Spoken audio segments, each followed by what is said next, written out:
You know that moment you're just relaxing at home, you look over at your best friend, and something just catches your eye. They're trembling. And even though the house is perfectly warm, you can see this fine, rhythmic vibration, your mind just explodes. Is it pain? Are they hurt somewhere I can't even see? Wait, is this a seizure? Oh my gosh, what am I supposed to do? Oh no. Did they get into something? The trash? That new houseplant? Your heart just starts hammering in your chest. It is a feeling every single dog owner knows and absolutely dreads.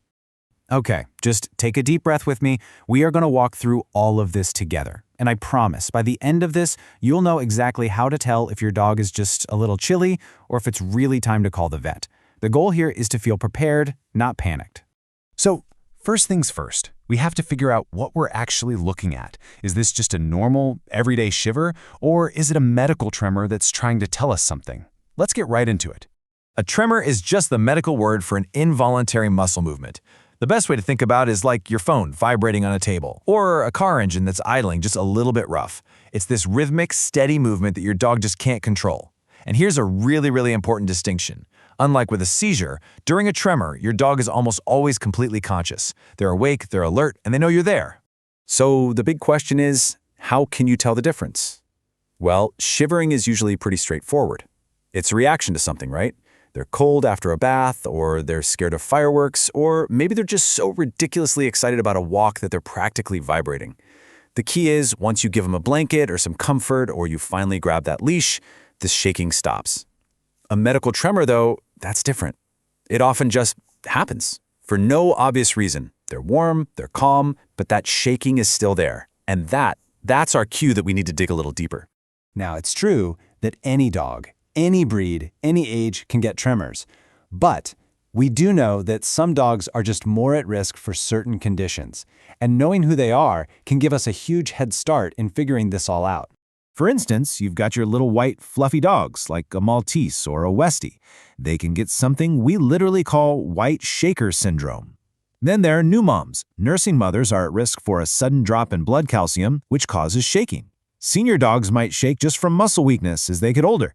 And tiny little toy breeds or young puppies, their blood sugar can drop really fast. Even giant breeds like Great Danes have their own unique thing, where they might only shake when they're standing perfectly still.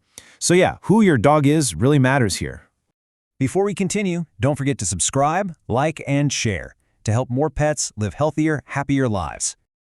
All right, this is where you put on your detective hat. I'm serious. What you see at home is, without a doubt, the most important piece of the puzzle. Your observations are gold. So let's build your checklist. First, I want you to notice how they're shaking. Is it just in one spot? Like a little head bob or a twitchy leg? We call that a focal tremor. Or is their whole body involved? That's a generalized tremor. Now, watch what happens when they try to do something, like reach for their food bowl. Does the shaking get worse? That's a big one. We call it an intention tremor, and it tells us to look at a specific part of the brain. Or maybe it's the opposite. Maybe they only shake when they're standing still, and as soon as they move or lie down, it stops. That's a postural tremor. See? Each one of these is a totally different clue for your vet. Okay, everyone, listen up. If there is one thing you take away from this entire explainer, please let it be this. These are the red flags.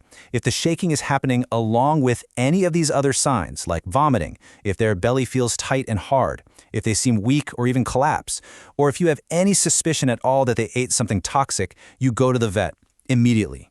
Same goes if the shaking turns into a full-blown seizure or they have a high fever. This is not a wait-and-see moment. This is a go-now moment. I cannot stress that enough. So, you've made the call to head to the vet. I know that car ride can be so stressful.